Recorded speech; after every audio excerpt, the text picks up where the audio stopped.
Алла Таалага мактоо шүгүрлөрдү, пайгамбарыбызга салаваттарды айтып сөзүмдү баштаймын. Назарыңыздарда Дин жана жашоо программасы жана аны алып барган Уланбек Калмырза уулу. Ардактуу көрүүчүлөр, бүгүн биз Кур'ан-ы Каримде адамдар арасындагы өз ара мамилелер тууралуу кеп кылайлы деп жатабыз. Ошол адамдардын ортосундагы өз ара мамиле кандай өңүттө болуш керек, эмнелерге көңүл буруш керек жана ал жерде жоопкерчиликтер эмне, милдеттер эмне деген теманын айланысында маек курайлы деп чечтик. Ал үчүн бизге теология факультетинде ага окутуучу доктор Айтмырза Сатыбалдиев агай келди. Кош келипсиз агай. Агай, баарыбызга маалым болгондой эле Кур'ан-ы Карим биздин эң биринчи булагыбыз, биздин бүт баардык баалуулуктарыбыз ошол Кур'ан-ы Каримден алабыз. Ибадат негиздери болсун, башка мамилелер, адеп ахлак негиздери биз Кур'ан-ы Каримден алабыз да, биринчи булак катарычы. Анан ушул Кур'ан-ы Каримде чындап эле бизге азыркы күнгө чейин мутаватир жолу менен бир дагы сөзү, үтүр чекити, харакеси кемүү азырга чейин келип жатат. Бул албетте кыяматка чейин улана берет. Алла Таала дагы буга мындайча айтканда кепилдик берген, анан мусулмандар дагы ушул нерсени аткарып келе жатат да. Анан Кур'ан-ы Каримде көп нерсе бар. Анан бүгүнкү темада ушул адамдардын ортосундагы өз ара мамиле кандай болуш керек деген темада кылайлы деп чечтик. Ушул биринчи эле эми адамдардын ортосунда мамиле коом түзөлөт, мамлекет түзөлөт дейт. Ошонун эң төмөнкү институту үй бүлөдө да. Ошол үй бүлөдө кандай эмне кылыш керек? Өзгөчө ата-энеге болгон мамиледе же балдарга, бир туугандарга, баягы эң биринчи, эң жакын бир туугандарга мамиле кандай өңүттө болуш керек? Бул жаатта Кур'ан-ы Карим эмне дейт? Ауду биллахи минеш шайтанир раджим. Бисмиллахир рахманир рахим. Алхамдулиллахи раббил аламин. Ассалату вассаламу аля расулина Мухаммади ва аля алихи ва сахбихи ажмаин. Баарыңыздарга белгилүү, Кур'ан-ы Каримде көптөгөн жерде адамдардын ортосундагы өз ара мамилелер жөнүндө сөз кылат. Мунун баарынын башаты үй бүлөдөн келет бул мамиле. Үй бүлөдөгү аял менен эркектин ортосундагы өз ара мамиледен баардык мамилелер келип чыгат. Бул эки аял менен эркектин ортосунда үйлөнгөн эки адамдын ортосундагы мамиле бул баласына чагылат. Баланы кантип тарбиялаган болсо, же болбосо атасы менен апасынын ортосунда мамилелер кандай жүргөн болсо, бала ошону көрүп өсөт дагы өзүндөгү баягы кишилик, адамдык сапаттары мына ошого жараша калыптанат балада. Бала дагы эртеңки күндө муктаж болгон муктаждыктарга айлана чөйрөсүндөгү инсандардын баягысына карап, ошол өзүнө жараша адамдык келбети калыптанат. Кур'анда белгилүү бул жөнүндө көптөгөн аяттар бар. Мен кыскача баягы кылып берейин. Адам баласы баягы адамдык сапатынын калыптанышында ушу 3 негизги нерсе бар экен да. Биринчиси баалуулуктар. Бул биздин мисалы мен кыргыз болсом, биздин коомдо өзүнө жараша баалуулуктар бар. Инсандын, адамдын өзүнүн табиятына тийиштүү да баалуулуктар бар. Анан экинчиси ишеним, анан үчүнчүсү бул жүрүм турум. Мына ушул 3 нерсенин тегерегинде бардык нерсе жүргүзүлөт экен да. Бала үй бүлөсүнөн кандай тарбия алган болсо, ата-энесинен, эртеңки күндө айлана чөйрөсүндө да ошол тарбиянын бир чагылышы болот десек болот. Айлана чөйрөгө кандай тарбия берген болсоң ошол. Мунун жанында айлана чөйрөдөн келген баягылар таасирлер, башка адамдардын ага жүргүзгөн таасири, мына ушунун тегерегинде инсандардын ортосунда мамилелер жүргүзүлүп келет да. Бул мамилелер кандай түрдө жүргүзүлөт? Адам өзүнүн өз кызыкчылыгы үчүн башка бир адам менен мамиле кылат, бирөөбүз, же болбосо баягы чыкар деп коебуз го түркчө, өзүнүн өз кызыкчылыгы үчүн, бир жерден бир пайда табыш үчүн бир адам менен алака түзөт. Же болбосо мен туштагы коомду тааныш үчүн бир мамиле жасай баштайм. Мына ошого окшогон көптөгөн нерселерди буга айтсак болот да.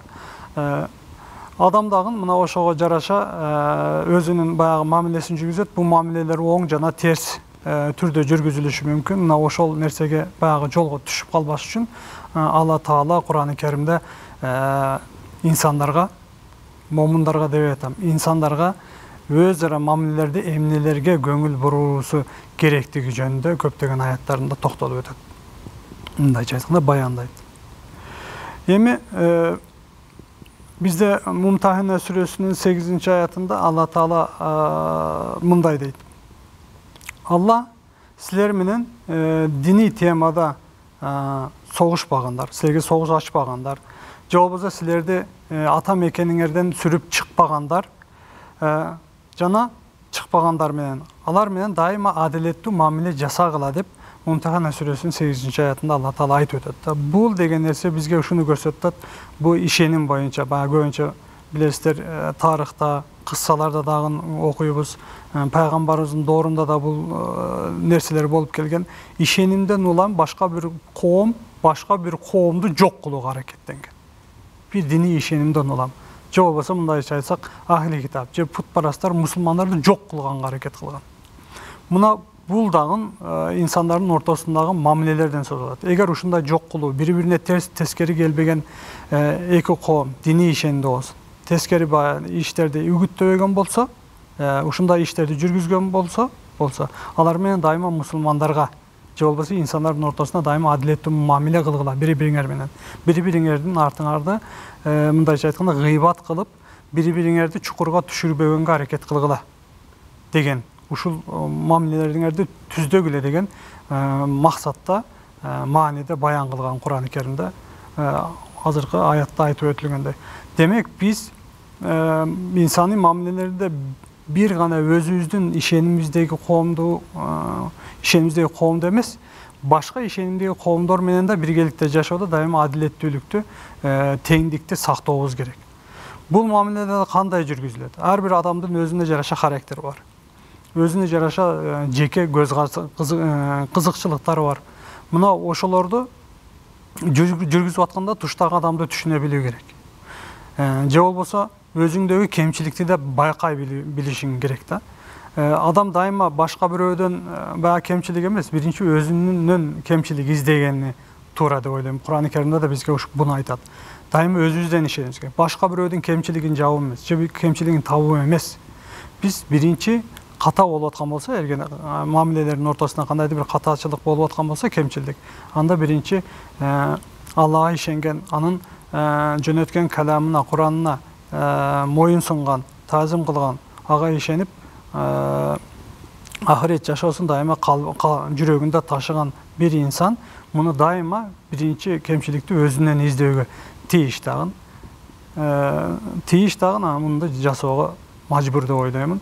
Ошон үчүн үй бүлөдө бардык нерсе үй бүлөдөн башталгандыгы үчүн үй бүлөдө ата-энелерибиз көбүнчө балдарыбызга туура тарбия берүүнү. Курандагы айтылгандар бала жөнүндө эч нерсе айтылбайт, билесиздер. Бирок ата-энелер жөнүндө көп нерсе жоопкерчиликтер айтат. Дайыма бири-бирибиздин акыбыз, укугубузду тебелеп тепсебестен мамилелерибизди оң жактан жүргүзүп, эртеңки күндүн келечектин мууну үчүн жакшы тарбияларды берүүгө аракеттенишибиз керек деп ойлойм. Biz бардык тарбия ушул мамилелердин түздөлүшү, оңолушу дагы үй бүлөдөн келет деп ойлоймун. Ошон үчүн ата-энелерибиз бул мамилелерге өтө кылдат мамиле кылышса жакшы болмок деп ойлоймун. Күнүбүздө буга окшогон проблемалар, маселелер өтө көп, өтө орчундуу. Анткени балдарыбызды өзүбүздүн доорубузга, динибизге ылайык, мындайча айтканда, динибизге ылайык, доорубузга ылайык тарбиялап өстүрө албай келатабыз. Бул өтө проблемалуу темалардан бири азыркы учурда деп айтмакчымын. Ошон үчүн ата менен апанын өз ара мамилеси эң баштапкы мамиле деп ойлойм. Ушул жерден башталат бардык мамилелер, инсандардын ортосунда мамилелер дагы. Бул жерден баягы кызык да, негизи чындап эле баягы Кур'ан-ы Керимде биз жалпы негизде толук мындай окуп чыкканда балдарыңарга ушундай мамиле кылгыла, балдарыңарга дагы жакшы көргүлө, жакшы мамиле кылгыла деген жатта келбейт же аз да, баягы албетте мындай кыйыр түрдө болушу мүмкүн, бирок таң калыштуу же эки жер да, бирул валидейн да, ата-энеңерге жакшы мамиле кылгыла депчи. Бул нерсе дагы таң калыштуу да, мисалы мен үчүн окуганда дагычы. Демек ки баягы адам баласы табият фытратынан баягы жаныбарлар деле да, мисалы бүт жаныбарлардын баардыгы баласына мээрим төгүп, өстүрүп, чоңойткондон чоңойтот. Анын сыңары ар бир ата-эне балага ошол мээримин өстүрүп, жакшы мамиле кылып, аны сүйүп, ага мээрим төгүп өстүрөт дегендей да. Бирок ошол бала чоңоюп кеткен, чоңойгондон кийин эле табиятынан ошол нерсени унутуп калабы деген бир ой бар да. Анан ошонун негизинде баягы ата-энеңерге мамиле кылгыла, ата-энеңерге жакшы мамиле кылгыла, баягы кабаир деп чоң күнөөлөрдүн биринде дагы хукукул валидейн деп коет. Ата-энеге, ата-энени наразы кылуу депчи. Анан Кур'ан-ы Каримде да баягы Хужрат сүрөсүндө бар эмеспи? Ата-энелерге вала такуллахума уффин деп. Мисалы жакта дагы бир аз ачыктап берсең. Мисалы Ахкаф сүрөсүнүн 15 аятына карасак болот, ата-энелерге жакшы баягы ата-эне бабасына жакшылык кылууну тавсия кылган, мындайча айтканда кеңеш берген, сунуш кылган. Анан Исра сүрөсүнүн 23-аятта бир ата-энең эгер сенин жаныңда жүрүп картайса, ага уф дагы дебегин деп да айтпагын деген Исра сүрөсүнүн 23-аятында. Мына да бир канча аяттар бар. Бул аяттардын тегерегинде карасак, бул деген ушул нерсе баягы адам баласы акыл чагына, балагат жагына келип, жашына келип жеткенден кийин, баягы акыл эсине келип, көп нерсени көрүп, жашоонун тажрыйбасын, жашоодон тажрыйба алып, мындай жашап көп нерсени көзү жетип көрүп калгандан кийин, мындайча айтканда ошол адамдарга мындай баягы мамиле, бул ата-энеге кандай мамиле кылуунун жолдорун көрсөтөт Алла Таалам. Эми ооба жана айтып өтпөдүкпү? Тарбияны ата-энебиз балдарга кандай тарбия берсең, эртең ошону көрөсүң. Бул жагынан алып карасак, анда баягы тескери болуп калып атпайбы? Адам мындай колунда картайган ата-энесине да жакшы мамиле кылды, берки балага деле айтып атпайбы деген баягы чыгышы мүмкүн. Бирок бул моундай, эгер мисалы ата-энесинен жакшы тарбия көрүп, баягыны жакшыны, жаманы кандай жакшы мамиле деген эмне, жаман мамиле деген эмне, буну көрбөй өсүп калган балдарга мындайча айтканда акыл чагына келип, бар нерсени сезе билип, аң сезим жетип калган мезгилде, мына ошол адамдарга айтылган жаткандыгын да көрсөк болот бул жерде. Бир эле баягы жаш баланы үй бүлөсүнөн кандай чыкса ошондой болот деген нерсе эмес, ал кийин дагы өзүнүн кээ бир баягы катачылык, кемчилик жагын оңдоп кетсе болот да тарбиясы менен. Буну каерден оңдойбуз? Мына Кур'ан-ы Каримде айтат. Үйрөтүп атат да буну бизге, баяндап айтып атат. Мындайча айтканда, ата-эне, бардыгыбыз ата-эне болобуз. Эртеңки күндө бала дагы ата-эне болот. Анын да баласы болот. Мындайча айтканда, келечекте ар бир бири-биринин баягысын улап келаткан, тегин улап келаткан ар бир муун келечектин ата-энеси да. Мына ошолорго баягы насаат, кеңеш катарында да айтылып аткандыгын унутпашыбыз керек эртеңки күндө. Анткени ушул нерсе бар. Бир үй бүлөдө чоңойгон бир бала ата-энесинен ала албаганын эртеңки күндө баласына бериши мүмкүн да тарбияны. Ата-энеси ага бербеши мүмкүн, бирок бул ата-эне эртеңки күндө жашоонун баягысы, жашоо өзү ага бир тажрыйба алып келип, мына ошого баласына жакшы тарбия берип калышы мүмкүн. Бул кандай болушу мүмкүн? Кур'ан-ы Каримде да айтылып атат. Мына Кур'ан-ы Каримде айтылгандарга көңүл бурсак, бизге мындай кеп кеңеш берип аткандай да. Ушундай кылсаңар, ушундай болосуңар. Мындайча айтканда, ар бирөөнү санап отуруш кыйын. Жакшы мамиле кандай болот? Бирөөгө жакшы мамиле деген эмне, жаман мамиле деген эмне? Булардын ар бирөөнүн бизге сыпаттары менен кошо үйрөтүп атат да Алла Таалам Кур'ан-ы Каримде. Муну биз Кур'ан-ы Каримди окуп, баягы мындайча айтканда ахлак, адеп ахлак боюнча баягы темаларды камтыган бардык аяттардан буну көрсөк болот. Бул бизде жашоонун эрежелерин бизге көрсөтүп атат. Кантип жашаш керек? Кантип адамдар менен мамиле куруш керектигин өзү эле айтып турат да. Мына ошол жерден үйрөнүп эртеңки күндө балабызга ушуну балабызга айтып эмес. Мен көп негизинен ушуга токтолом. Биз аны жашап балабызга өрнөк болсок, тарбия ошондо болот. Баягы түйүлдүктөгү, эненин түйүлдүгүндөгү баягы жатындагы бала сен кандай болсоң ошондой болот, өсөт эртеңки күндө кээ бир нерселерди ошол жактан да алат дейбиз го. Бул ал бала көрбөй атат. Ал бала ошол эненин жашаган ичинде сезим бар да бизде. Мына ошонун ичинде жатып сезип атат. Мына ошондой сездиришибиз керек жашообуз менен. Биз үй бүлөдө урушуп талашсак, туура эмес бири-бирибизге мамиле жасасак, укугубуз тепселеп, анда эртеңки бала дагы ошону кылат, жасайт. Ал ошого сиңип калат. Мына ошондой нерсе.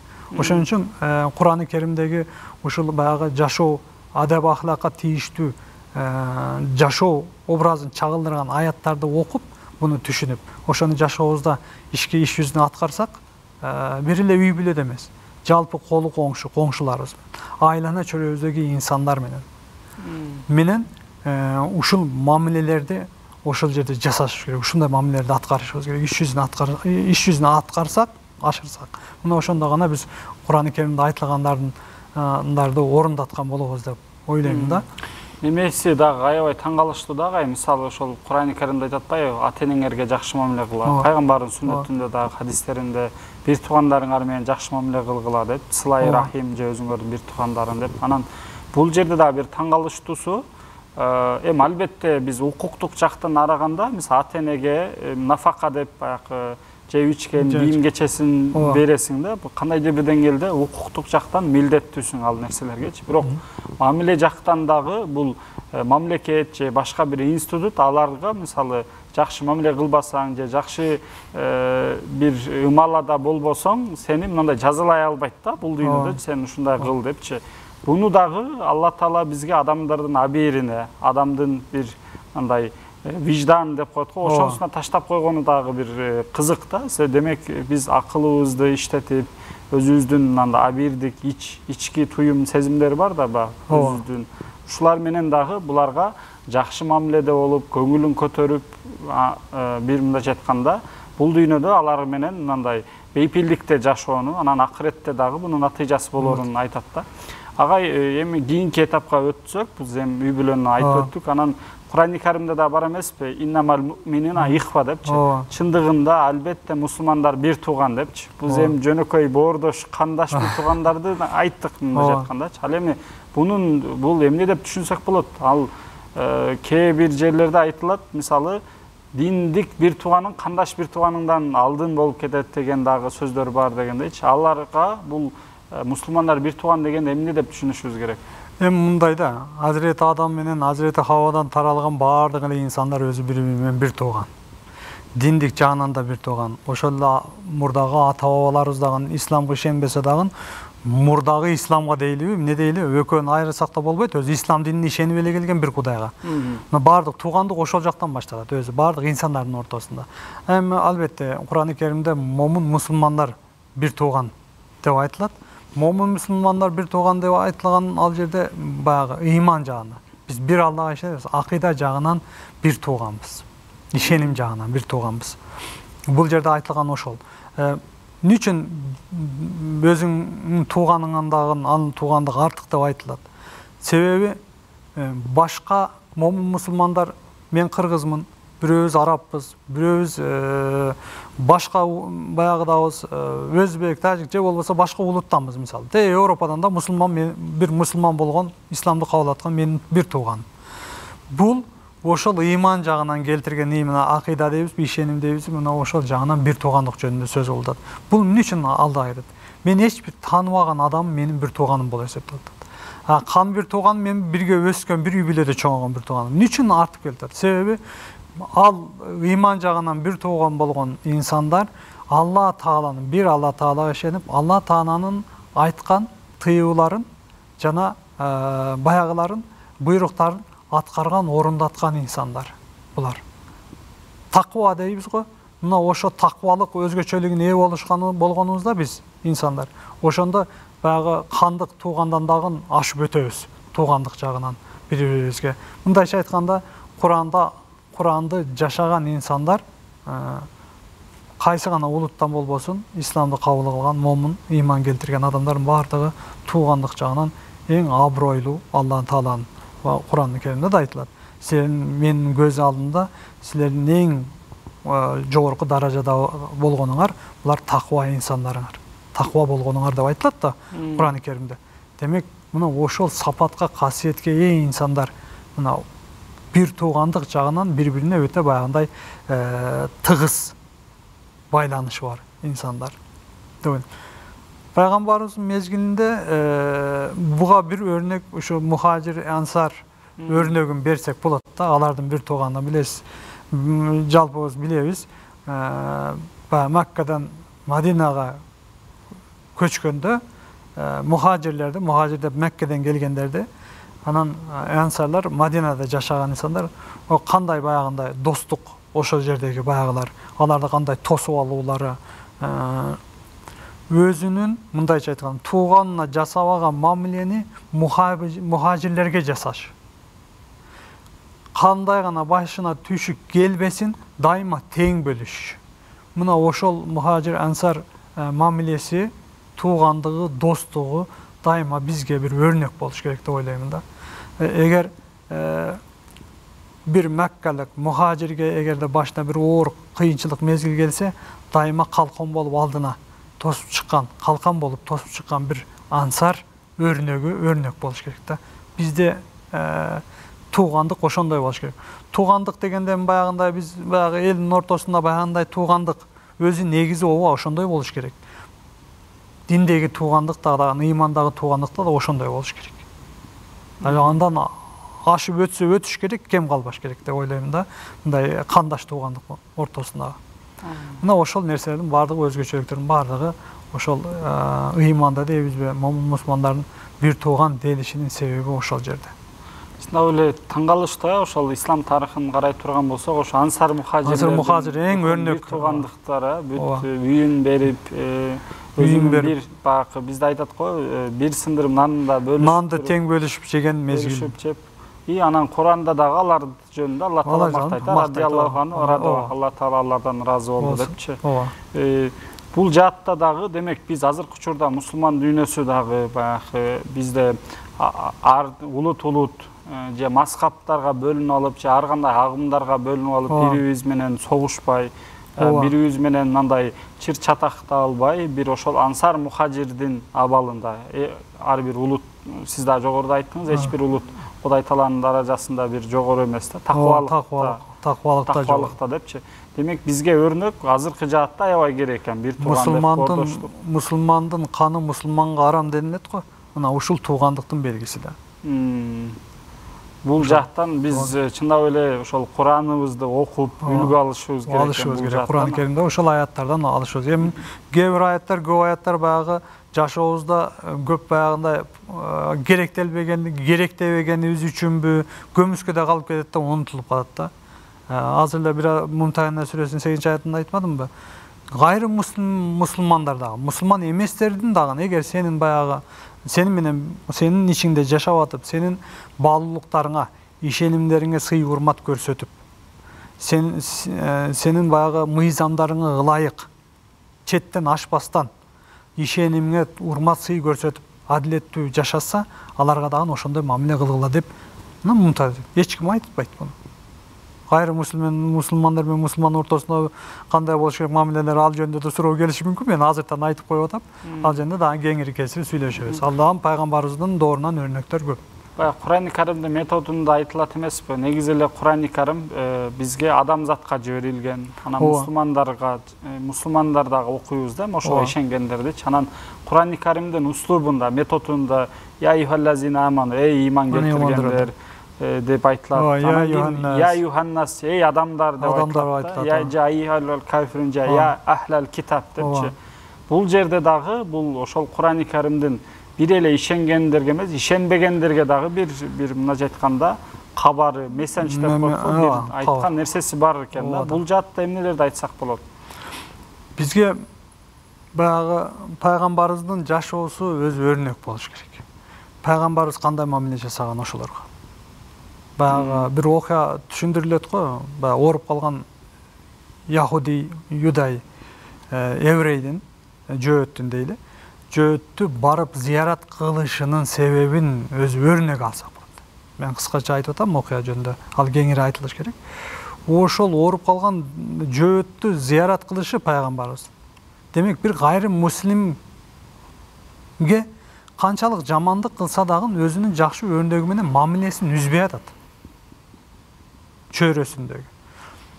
Исламга каршы турбаган, катуу согуш ачпаган, гайры муслимдерге эч кандай баягы Куранда да айтылат, пайгамбарыбыздын эч кандай баягысы терс мамилеси болгон эмес.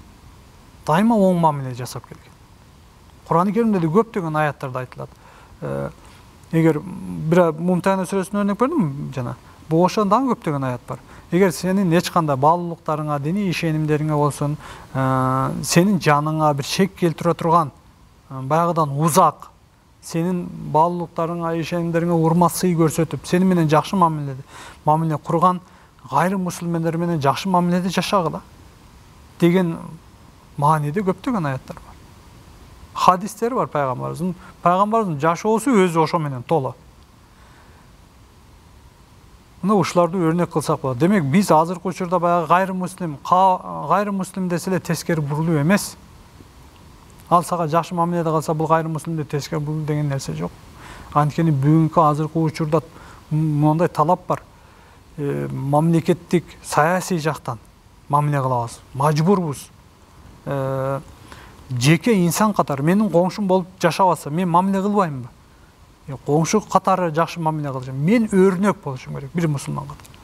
Ал эмес, мен өрнөк болушум керек. Кээде ушундай баягы абалдар, шарттар жаралып атат, ал мага өрнөк болуп калды.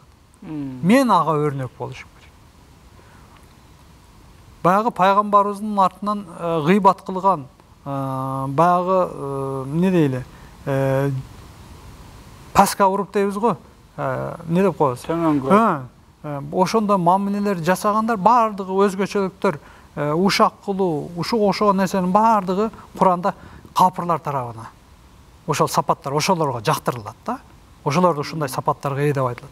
Бүгүнкү күндө менин мусулман дегендерибиз бири-бирибиздин артыбыздан гыйбат кылып жүрөбүз. Куранда хадистерде көп. Бир нерсенин так чыныгы, маанисин билбей туруп, үйрөнбөй туруп, ал жөнүндө сөз сүйлөбө деген нерсе бар. Биз буларды өзүбүз жашообузда ушуну аткарбай атабыз да. Анан буну аткарбагандан кийин бир гайрымуслимге мамилебиз бүтүндөй эле өзгөрүп кетти. Андай эмес.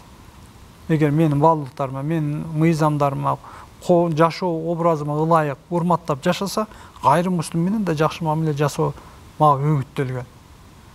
Мен аларга өрнөк жашоо сунушум керек ошол нерсени. Аларды исламга чакыра алышым керек. Демек, алар мага диниме шек келтирбей аткан болсо, менин жаныма шек келтирбей аткан болсо, менин мекенимден сүрүп чыгарбай турган ниеттери жок болсо, бул адамда баягындай жаман нерсе жок деп эле ойлосок. Болгону башка динге ишеним бар. Бул ишеним дагы ата-бабаларынан келиши мүмкүн. Толуп окуп туурасын балким үйрөнбөгөндүр. Биз ага себепчи болушубуз керек деп ойлойм да. Мына ушул мамилелерде, мына азыркы ушак, айың, ушуга окшогон мамилелер, баягы өз кызыкчылыгыбызды ойлоп, мусулманчылыгыбызды унутуп калган мезгилдерибиз бар. Мына ушуларды мүмкүн болушунча мына Куран Керимде айтылып атат. Bunun баарын айтып отурсак, 1-2 саатты айтып бүтүлө турган нерсе эмес. Мен ошон үчүн кыска эле үстүртөн кеттим. Булардын баары Куранда айтылып атат. Биз мусулманбыз, Куранга ишенген адамбыз. Куранда айтылгандарды жасайлы, эч болбогон. Биздин айткандарыбызга ишенбесе, Куран Керимде ачып ушуларды карашсын. Мына ошол жерде кандай мамиле жасашыбыз керек? Момунду мусулманды мусулманга, мусулмандын гайрымуслимге, башка диндейлерге кандай мамиле жасаш керек? Куран Керимде толгон токой көп нерселер бар. Чоң рахмат агай. Демекки бул жерден ала турган бүгүнкү маектен ала турган сабагыбыз баардыгыбыз ошол Куранды окуганды үйрөнөйлү, мааниси менен окуганды үйрөнөйлү, ичиндеги Курандагы баалуулуктарды, бизге айткан нерселерди биз үйрөнүп, окуп үйрөнүүгө аракет кылышыбыз керек экен деген жыйынтык чыгып атат. Сиздин да ишиңизге ийгилик, мындан аркы үй бүлөлүк, академиялык ишиңизге ооматтарды тилейбиз. Рахмат. Кымбаттуу көрүүчүлөр, бүгүн биз дин жана жашоо берүүсүндө Куран-ы Каримде инсандардын ортосундагы өз ара мамилелер тууралуу кеп кылдык. Албетте инсандар ортосунда өз ара мамиле дегенде эң биринчи эле бул үй бүлөдөн башталат эмеспи? Мисалы, ата-эне менен болгон мамиле, балдарыбыз менен болгон мамиле, жубайлар ортосундагы мамиле, жана бир туугандар ортосунда мамиле депчи. Бул жаатта дагы биздин Куран-ы Карим өзгөчө ата-энеге жакшы мамиле кылып, алардын көңүлүн көтөрүп, аларга көңүлүн оорутпага өтө, мындайча айтканда, көңүл буруп баса белгилейт да. Куран-ы Каримдин өзгөчө 2 жеринде биррул валидейни деп, мындайча айтканда, аларга жакшы мамиледе болгула, жакшы мамиледе болуп, алардын көңүлүн көтөргүлө, алардын көңүлүн оорутпагыла, керек болсо вала тақуллахума уффин дейт да. Керек болсо уф деген да сөздү айтпагыла деп, бул Куран-ы Каримдин өзүнүн бир методунда аябай баса белгилеп, таакид кылып айтып атканын биз көрсөк болот да. Анан ошондой эле бир туугандар менен болгон мамиле дагы бизге пайгамбарыбыздын сүннөтүндө дагы бизге көрсөтүлүп берилген. Ошонун негизинде эле Куран-ы Каримде дагы бир аят бар: «Иннамал муъминуна ихва» депчи, мусулмандар албетте бир тууган депчи. Бул жерде эмне деп түшүнө турган болсок, бул жерде дагы ошол ишеним боюнча, мусулмандык боюнча, такыбалык боюнча дагы мусулмандар бир тууган. Бул диндик бир тууган керек болсо, мындай кандык бир туугандан дагы жогору деп айтылат да биздин динибизде. Анан ошол мусулман бир туугандарыбыз менен дагы бир туугандай мамиле кылып, баягы рухамау байнахум дейт го, мусулмандар бири-биринин ортосунда мындай мээримдүү, ар кандай маскапка бөлүнүп алып же улут-улутка бөлүнүп албай, ынтымакта, биргеликте жүрүүбүздү дагы бул эмне бизди үндөйт. Жана ошондой эле Кур'ан-ы Каримдин дагы өзүнүн услуп методунда я ихваллазина аману, эй иман келтиргендей, же болсо я ихваннас, эй адамдар, я ахлал китап же эй эхли китап деп дагы айтылат да. Бул жерде мусулман эместер же болсо капырлар деп, инсандар дейли, мусулман эмес адамдар менен болгон мамилени дагы бизге көрсөтүп берген. Ал пайгамбарыбыздын жашоосунда дагы көрсөтүлүп берген. Алар мусулман эместер сенин ишенимиңе, сенин мал мүлкүңө, жаныңа, намысыңа, диниңе тоскоолдук кылбаса, шек келтирбесе, алар менен дагы инсан катары жакшы мамиле кылууну бизге буйруйт Кур'ан-ы Карим, пайгамбарыбыз дагы жашоосунда көрсөтүп берген да. Анан 21 кылымга келгенде биздин мамлекеттер бир динге байланыштуу эмес, адамдар атуулдук, граждандык негизде жашап атат да. Бул жаатта дагы биз бир атуул катары дагы мусулман эмес биздин мекендештер болсун, адамдарга дагы мамилебизде ошого жараша мамиле кылышыбыз керек да. Ушунун негизинде гана биз бул дүйнөдө дагы ынтымакта, биргеликте, бейпиликте жашообузду улантабыз десек болот. Кымбаттуу көрүүчүлөр, Дин жана жашоо программасы ушуну менен соңуна келип жетти. Алып баруучулук кызматта Уланбек Калмырза болдум. Кийинки берүүлөрдөн көрүшкөнчө сак саламатта туруңуздар.